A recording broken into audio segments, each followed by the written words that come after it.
Alex had lived in the neighborhood for just under a year. Quiet cul-de-sac, neatly trimmed lawns, and enough kids running around to make Halloween feel like a small-town movie. He wasn't one for holidays, usually, but this time he'd gone all in. Animatronics, lights synced to music, motion sensor ghosts, the whole yard was transformed. Neighbors admired the display. Children stopped by after school just to take pictures with the 10-foot skeleton near the sidewalk. Then something odd happened. It was Thursday morning, and Alex stepped outside with coffee in hand to check his decorations. The inflatable reaper that had loomed near the mailbox was gone. The power cord was still plugged in, flopped uselessly on the grass. No tear, no puncture, just vanished. He paced the yard, looking for signs, maybe a gust of wind, a dog, teenagers playing a prank. There were no footprints, no signs of damage. His doorbell camera, unfortunately, was too far from the scene to catch anything in the yard. Still, he chalked it up to bad luck. The next night, it happened again. This time, the glowing cauldron near the porch was gone. A faint mark remained in the dirt where it had sat. Alex felt something shift in his gut. He knocked on the neighbor's door across the street and casually brought it up.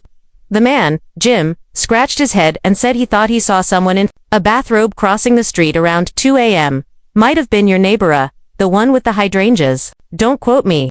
That neighbor was Karen. She was on the HOA board, always carried a clipboard, and believed in community order. A few months ago, she'd already warned Alex that his Halloween display might not reflect the standards of the neighborhood. He didn't take it seriously at the time. The next morning, Alex discovered the plastic skeletons hanging from the oak tree were gone too. By Sunday, he'd lost 5 different items. It wasn't random. Someone was deliberately picking at his display quietly, strategically. He didn't tell anyone else. Not yet. Instead, he made a trip to the hardware store, picked up a discreet camera and mounted it inside a plastic jack-o'-lantern, wired it to his garage and angled it right at the front yard. No lights, no blinking, just silent recording. Night vision included. As he stood there finishing the setup, he noticed Karen walking her dog across the street. She gave him a tight smile. He waved. She didn't wave back. Alex stood outside that night, sipping tea and pretending to enjoy the crisp air. But really, he was waiting. Midnight came and went. At 1:13 a.m., the motion sensor in the pumpkin camera clicked on. The next morning, nothing was missing. Alex thought maybe he'd imagined it all. Maybe whoever had been doing this got spooked and left. But when he rewound the footage that afternoon, his breath caught in his throat. There was a figure, hooded robe, creeping slowly through the yard. They unplugged the extension cord from behind the gravestones, reached down, and lifted the light up, tombstone, like they'd done it before. Then they turned toward the camera, looked straight into it. Alex paused the footage. He zoomed in. He recognized the face, and he knew exactly what he was going to do next, to see what Alex does with the footage and what happens when the thief realizes she's been caught. Keep watching. The next part takes a turn nobody saw coming. He spent the morning preparing, saving multiple copies of the footage, storing one in the cloud, another on a USB drive he slipped into a kitchen drawer. Then he replayed the video, frame by frame, making sure he hadn't misread anything. But it was clear. The hood, the slippers, the way she leaned slightly to the left, just like he'd seen her walk her dog 100 times before. It was Karen. The question now wasn't who, it was why. He thought about going straight to her door, showing her the footage and demanding she return everything. But something held him back. Maybe it was the way she carried herself at HOA meetings, untouchable. If he accused her without preparation, she might spin the narrative. Worse, she might escalate things. Alex wanted the truth to come out on its own, so instead, he printed a screenshot from the video, just the silhouette, nothing identifiable, and taped it to his mailbox. No words, just the image, a silent message. Then he waited. Later that evening, he heard the faint sound of voices outside. A couple walking their dog had stopped to look at the printout. Another neighbor pulled out his phone to snap a picture. Word was spreading, exactly what Alex hoped for. By the next morning, the screenshot was gone, ripped clean off the box, but he didn't care. The seed had been planted. That afternoon, Karen showed up at his door. She didn't knock. She stood just at the edge of his porch, arms folded tight, chin lifted like she was preparing for a legal deposition. "I heard," she said flatly, "that you've been spreading rumors." Alex didn't respond at first. He let the silence hang there. "I haven't said anything," he said finally, meeting her eyes. "Why?" Is there something I should know? Karen's lips twitched. I don't appreciate being watched. You're not, he said. My decorations were. There was a flicker of something, guilt, irritation, maybe both, but it vanished fast. She took a step closer. You know, she said, those decorations violate the HOA's temporary display policy. They're a safety hazard. Kids could trip. Extension cords could spark. I was going to bring it up officially next week. Alex nodded. Then I suppose we'll talk about it at the meeting. Karen left without another word. That night, the pumpkin camera stayed on. The footage was uneventful. No visitors. No missing pieces. But something else was happening. Neighbors were beginning to ask questions. Jim, the man across the street, came by with a six-pack and said, "She ever give you grief about your trash bins too? Last year she measured how far mine were from the curb." Alex smiled, shook his head, and invited him in by the end of the week. 3 neighbors had casually brought up Karen. One mentioned how her lawn ornaments had matched Alex's after Halloween last year. Another said their Christmas lights vanished 2 Decembers ago. It wasn't just about the decorations anymore. It was about control. And then, just as Alex began planning how to bring the footage forward at the HOA meeting, something else happened. A violation notice appeared on his door. Unauthorized use of surveillance equipment. Potential privacy breach. Citation enclosed. Karen hadn't just backed down. She'd gone on offense. But what she didn't know, what none of them knew, was that Alex had already uploaded the footage to a private channel. Just one click away from public. He looked at the camera feed that night, calmly sipping tea on his porch. I gave her the chance, he said aloud, to know one in particular. She made her choice. What Alex does next changes everything. The next part of this story. That's where things begin to spiral. Alex waited until the evening. He knew when most of the neighborhood would be home. When the HOA board members would likely be checking their emails. When people were scrolling through their phones, half watching shows with a glass of wine in hand. That's when he made the decision.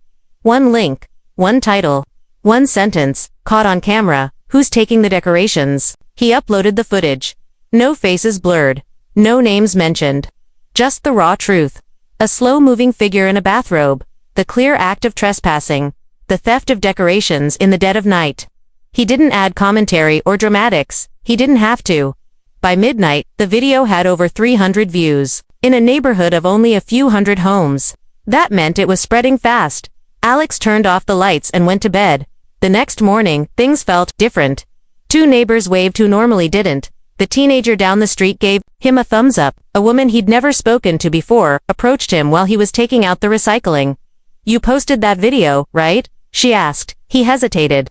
Yes, you were brave to do it, she said. About time someone did. By noon, someone had posted the link on the community Facebook group. And by evening, someone else had reposted it in the regional neighborhood watch forum. The comments started pouring in. I thought I was the only one who lost stuff. She did the same thing to my garden gnome collection last year. Can we get a vote to remove her from the board? Karen, of course, was not quiet. She posted a long message in the HOA's email newsletter claiming the video was misleading, that it was part of an organized harassment campaign against her. She said she was considering legal action. She accused Alex of violating privacy laws, despite the fact that the footage was captured on his own property. But the video kept circulating, and then came the knock. 2 members of the HOA board showed up at Alex's door late that afternoon, Janet and Terrence, both longtime residents. They looked uncomfortable. Neither asked to come in, they just stood on the porch. We've had some calls, Janet began. Alex leaned against the frame. I bet you have. Terrence cleared his throat. Karen's threatening to sue the HOA if we don't do something. She says you're endangering her safety. Alex raised an eyebrow. By showing what she did. Janet sighed. We're not taking sides yet, but this has gotten more attention than we're used to. We think it's best if we hold a special session. On what grounds? Alex asked. To review the board's conduct and your violations, too. There it was again, trying to flip the script. Punish the whistleblower. Ignore the action. Alex nodded slowly. Fine, I'll attend. I'll bring the footage. And the screenshots. And the timestamp logs. Neither of them said much as they left. But later that night, something strange happened. Alex's motion alert went off. He checked the feed. It wasn't Karen, it was someone else. Another figure in a hoodie. This one didn't steal anything. They simply walked up to his camera pumpkin, held up a cardboard sign, and placed it in front of the lens. The sign read, "We believe you." The next day, Alex found his yard filled with small signs. Anonymous. All left by neighbors. "We're with you. She did this to us too. Don't back down." Karen had her supporters. But Alex, he had the neighborhood, and the storm was just beginning. Stick around. Because what happens at the HOA emergency meeting is nothing short of a turning point. And Karen isn't the only one about to be exposed. The meeting was scheduled for 7 p.m. on a Thursday. Not the usual day, not the usual room. Instead of the HOA office, the board moved it to the local community center, citing anticipated attendance. That was an understatement. By 6:30, the parking lot was full. Cars lined the curb, and families walked in carrying printed screenshots, phones queued up with video, and looks that said they'd waited a long time for this. Alex arrived alone. He didn't bring props or notes. He had the same USB drive he'd shown to no one but himself, stored in the same jacket pocket since the upload. Inside, the tension could be felt in the still air. Karen sat at the head of the table, as she always did, clipboard in hand, lips pursed, face unreadable. Her supporters sat in a tight cluster near her side of the room. But the majority of seats filled behind Alex. And more people kept coming. Janet opened the meeting, reading from a prepared statement about restoring community order. She mentioned that recent events have sparked division, and asked for civility and focus. But before she could continue, a hand shot up from the second row. "What about the video?" a man asked. "I believe that's on the agenda," Janet said, glancing nervously toward Karen. Karen stood. She didn't wait to be introduced or acknowledged. Before any accusations are made, she began, "Let me be clear. The footage posted online was obtained without consent, was edited to create a false narrative, and violates community privacy expectations.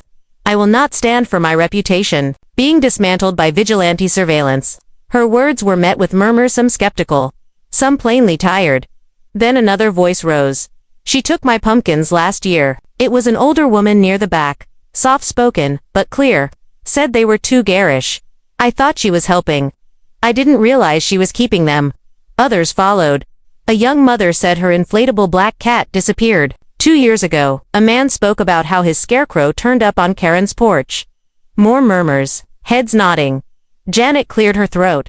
"Let's allow Alex to respond." Alex walked forward and plugged the USB into the laptop connected to the projector. The lights dimmed slightly. No introduction, no speech. The footage played. It was quiet in the room, except for the faint rustling of the video's audio, a distant owl hooting, leaves crunching beneath slippered feet. Karen, in full view, reaching down, unplugging lights, walking calmly, back across the lawn with decorations in hand. Then the moment where she looked into the lens. That pause. And recognition. The room didn't erupt. It didn't need to. Everyone saw what they needed to see. Karen stood slowly. "That could be anyone." A child's voice piped up from the crowd. "That's your robe, Mom." Gasps, all eyes turned. A teenage boy sat with his arms crossed, looking at his mother with something between disappointment and exhaustion. Karen froze. Someone whispered, "That's her son." Janet finally spoke. "Karen, do you deny this is you?" Karen's voice wavered. It was for safety. The room erupted this time. People stood, shouting over each other. Some demanded a vote. Others called for police involvement.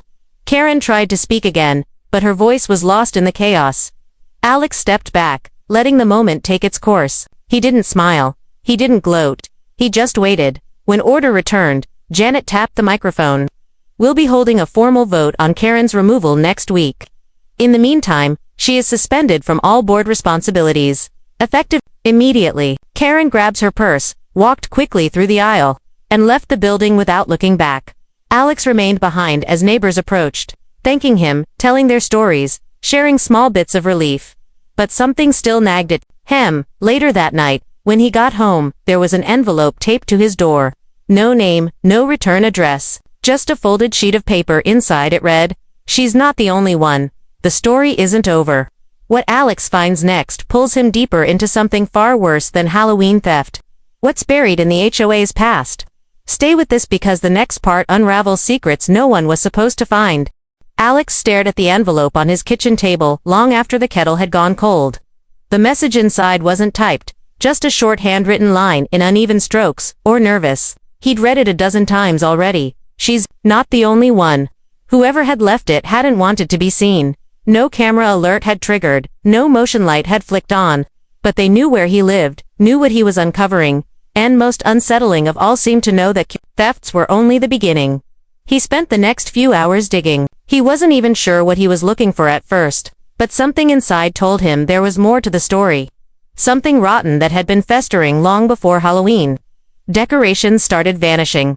He started with HOA records. Most of the recent HOA documents were publicly accessible online minutes from meetings, violation notices, fine schedules, lists of approved paint colors. It was the kind of dull paperwork no one wanted to read, but in those details, patterns began to appear. Karen had joined the HOA board 4 years ago. Her name showed up more and more often in the violation logs, flagging lawn lengths, unauthorized porch lights, misaligned trash bins. And it wasn't just that she'd reported homeowners. She'd influenced policy. Rules that seemed harmless, on paper, had allowed her to control small things. Over time, she'd turned them into leverage. But what stood out wasn't Karen's name. It was a string of similar violations tied to a certain few homes. 6 addresses repeated again and again. One name in particular came up most often: Margot Linney. Fined 6 times in 1 year. Then suddenly nothing. No more violations. No more mentions. Her property, Alex discovered, had sold quickly and quietly the following spring. That struck him as odd, especially in a neighborhood where homes took months to move. The deed had been transferred to a shell LLC. He dug deeper. The same LLC now owned 2 other properties in the neighborhood, one of them next to the park. Another, just a few blocks from Karen's. He stepped away from the screen, trying to piece it all together. Karen had been stealing things. But why go after Halloween decorations when she already had so much influence? Unless she hadn't been acting alone. Unless the decorations were never about clutter or aesthetics but about pressure. About making homeowners uncomfortable. About pushing people out. The thought left a bitter taste in his mouth. Later that night, as he scrolled through more public tax records, another message arrived, this time through email. No subject line, no body, just an attachment. A grainy photo. Karen, standing in someone else's yard, not Alex's, a different house. She wasn't stealing decorations this time. She was pointing at something, clipboard in hand. Another figure stood beside her, face turned away, but clearly speaking. It wasn't someone Alex recognized. Below the photo, another line was typed, start, with 242 Whispering Pines. That's where it began. He checked the address. It belonged to one of the 6 repeatedly cited properties. According to records, the owner had left the neighborhood 3 years ago, and the house was now a rental. Alex closed his laptop slowly. The web was larger than he thought. Karen had just been the visible part, the one bold enough, or reckless enough, to be caught. But someone else had been standing behind her. Someone with a bigger plan. The Halloween thefts weren't the story. They were the warning shot. In the next part, Alex decides to follow the lead straight to the house that vanished from HOA records. And to the family that may have left more behind than anyone realized. Alex parked 2 houses down from 242. Whispering Pines. It was quiet. The kind of quiet that didn't come from peace but abandonment. The lawn was overgrown, windows dusty, mailbox hanging slightly loose. According to public records, the property had been rented out a year ago, but no one on the street seemed to know who lived there, or if anyone had ever moved in at all. He walked the sidewalk slowly, glancing at the house as if just passing through, but his pace slowed as he reached the edge of the lawn. There was no for rent sign, no curtains in the windows, just stillness. Then he noticed something strange. The side gate was ajar. It creaked slightly in the breeze, not wide open, not locked, just left there, waiting. Alex hesitated, then stepped onto the driveway and approached the gate. He wasn't sure what he was expecting. He just knew someone had sent him her, and whoever it was, they seemed to trust him with something bigger than what had already been uncovered. The backyard was cluttered with old toys, a faded swing, a plastic slide, overturned planters. It looked like a family had left in a hurry, and no one had bothered to clean up after them. That's when he saw it. Taped to the inside of the back window was a document, yellowed, curled at the corners but still visible. A violation notice from the HOA, dated 3 years ago. Alex stepped closer. The text was faint, but readable. Violation, unauthorized vegetable garden. Immediate removal required. $100 daily. Fine if non-compliant. He remembered seeing that name Margot Linney. She'd been fined over a garden. Overgrown vines and tomato plants in a raised box. It sounded petty at the time. But now, standing in the silence of this forgotten yard, it felt like something darker. He turned back toward the street and paused. Across the road, a car sat idling, windows up, engine quiet. Then it slowly rolled forward and disappeared down the street. He hadn't seen who was inside. Back home, Alex pulled up an archive of HOA newsletters.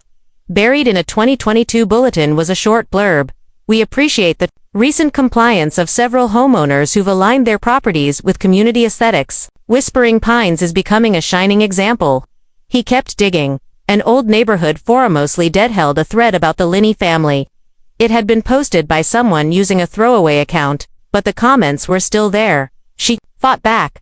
They fined her into the ground. They shut off her water once. Said it was a maintenance accident. She sold in a panic. Rumor is, they wanted that corner lot. And then one chilling line. They did it to make room for their own. Alex leaned back in his chair, piecing it together. A pattern of pressure. Using rules to bully homeowners. Intimidation disguised as regulation. Karen had just been one part of it, the most public. But someone else had motives that went beyond a grudge over lawn flamingos. The shell company owning multiple homes. The cluster of former residents all quietly leaving the HOA board, never questioning the sales. That night, another email arrived. If you want proof, check the permit records for 242. The renovation was never approved. Alex found the permit office's digital portal and searched the address. Nothing. No applications. No inspections. Not a single file logged under that home since 2020. But the property had changed. New locks. New wiring. Security cameras mounted. On the eaves, someone had modified it and gone through great lengths to cover their tracks. Alex had uncovered a bigger truth. Karen's thefts had been the front, harmless enough to ignore until someone looked closer. But this wasn't about decorations anymore. This was about forced removals, and now he had the evidence to prove it. In the next part, Alex brings his findings to someone on the board who's not just a name on paper, but someone with a reason to come clean. What she tells him changes everything. Alex had only spoken to Janet a few times. She was one of the quieter members of the HOA board, gray-haired, soft-spoken, and usually the one taking notes rather than arguing policy. She rarely voted against Karen, but she never seemed comfortable doing so either. It was a hunch, really. But at this point, Alex trusted his gut more than anything else. He didn't email her. He knocked on her door. Janet answered with a mug of tea in her hand and a cautious look in her eyes. She didn't invite him in. Just stood there, expression unreadable. I know about 242 Whispering Pines. Alex said. There was a long pause. She didn't blink. I don't know what you mean. She replied softly, almost reflexively. Alex didn't move. I found the violation history. The ghost permits. I know about the shell company. And I know Karen wasn't acting alone. Her lips parted slightly, the cup in her hand trembling just enough to be noticed. Then she exhaled through her nose and stepped aside. Inside, her home smelled like chamomile and old wood. The walls were lined with faded family photos, a few HOA awards framed near the kitchen. She motioned to the dining table but didn't sit down herself. They told me it was better not to get involved, she said. That it was about keeping the neighborhood clean, safe. Alex sat across from her, saying nothing. Janet sighed. Margot was the first. She'd lived here longer than anyone. When she put that garden in, Karen told her it didn't meet the guidelines, that it was bringing down home values. When Margot refused to remove it, they started citing her for everything: yard clutter, improper mulch, even a wind chime that supposedly exceeded noise limits. Who's they? Alex asked. Janet hesitated. Karen and Tim. Alex blinked. Tim, the treasurer. Janet nodded. He created the shell company. Said it would be a cleaner way to manage distressed properties. They'd pressure people until they either sold at a loss or walked away. Then the company would buy it quietly, flip it, or rent it out at a profit. The HOA rules gave them the tools. Karen made the noise, and Tim cleaned up after. And the board just let it happen. I tried to object. Once, Janet looked down at her tea. Karen pulled up an old landscaping invoice from 5 years. Ego said I'd used HOA funds improperly. It wasn't true, but it was enough. She made it clear stand in the way, and she'd bury me in technicalities. Alex sat back. So everyone just let it go. Janet looked him in the eye for the first time. We were cowards. He reached into his bag and pulled out the printed violation logs, photos of the shell company filings. The absence of permits for 242 Whispering Pines. Janet scanned them quickly, then walked to a small cabinet and retrieved a dusty folder. Inside were emails old from years ago, some from Karen, others from Tim, all of them discussing homeowners by name, strategy lists, violation targets. One even contained the phrase extraction timeline. You kept these? Alex asked. I always hoped someone braver than me would come along. Alex didn't know whether to be grateful or furious. These people had ruined lives, used the system to quietly push families out and replace them with silence and profit. And now, they were still on the board. Will you speak out? He asked. Janet hesitated. If you go public with this, I'll back you, but be careful. Tim's smart. He doesn't steal decorations. He steals homes. Alex tucked the documents into his bag. Then we need to make sure everyone sees this before they try to erase it. As he stepped out into the night, one thing was clear. This wasn't about Halloween anymore. It was about justice. In the next part, Alex takes the fight to the entire HOA membership, and what happens during the final vote will leave the whole neighborhood reeling. The HOA general meeting was unlike any the neighborhood had ever seen. Folding chairs filled the community center's main hall. People lined the back wall, standing shoulder to shoulder. Every homeowner who'd ever received a strange violation, a mysteriously delayed application, or watched a neighbor disappear overnight was there. Alex stood near the front, holding a thick folder of documents. Janet sat beside him, silent, but visibly different, straighter posture. No more hesitations. The evidence they carried wasn't just hearsay anymore. It was names, dates, records. Tim and Karen had built their quiet little empire, one threatened homeowner at a time. Now it was coming apart. The microphone feedback squealed before the meeting began. Tim, dressed in his usual blazer, stepped up to the podium with a practiced smile. Let's keep this civil, he said. Recent rumors have circulated about board conduct. Tonight, we'll settle those and vote on new leadership. Let's be brief. But Alex stepped up before Tim could continue. He spoke clearly, calmly. No drama, no raised voice. He laid out the story. What started with Halloween decorations, what unfolded through violation notices, property records, and the shell company. He displayed screenshots from public records. He showed the HOA's own violation logs. Then, at the end, he turned to Janet. She took a deep breath and opened the folder. This is a written list of targeted homeowners discussed between board members in private emails, she said, holding up the pages. This is how they decided who to fine, who to pressure, and which homes they intended to flip. A hush fell across the room. Then someone stood and asked, what about Karen? She resigned after being caught on video trespassing. Alex answered. But she was just one piece. The rest, it's all in here. He handed the evidence to the secretary for the record. Tim adjusted his collar and stepped forward. None of this proves wrongdoing. This is a smear campaign. Coincidences. Misinterpretations. Alex met his gaze.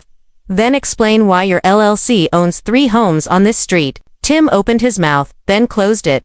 Someone from the back shouted, he tried to buy mine last year for half price. Another. He offered me a cash deal after I got 3 violations in 1 week. The murmurs turned into voices. The voices turned into a wave of names and stories. Things people had held back for years suddenly spilled out. The quiet ones who had lived in fear found each other all at once. The board, overwhelmed, called for the vote. Every member present cast a ballot. Tim sat stiffly, watching the box fill with folded slips. He looked like he already knew the result. When the secretary counted the votes aloud, it was unanimous. Tim was removed from the board. Permanently. As he stood to leave, someone near the exit took a photo. No one stopped them. No one defended him. But just before he walked out, he turned to Alex and said something only Alex could hear. You think you've won? I didn't act alone. And then he was gone. The board held a second vote to elect a new treasurer and interim president. Janet was nominated and accepted with a quiet nod. People clapped. Some stood. Later, As Alex walked home in the dark, he passed 242 Whispering Pines one last time. For the first time in years, the porch light was on. A woman stood out front, setting down flower pots. A new tenant, or maybe someone who'd been gone and returned. Back at his doorstep, Alex found another envelope taped to the door. Inside was a single sheet of paper. No threats, no accusations, just 2 words: keep watching. The fight for the neighborhood wasn't over. But now, the masks were off and the real story had only just begun.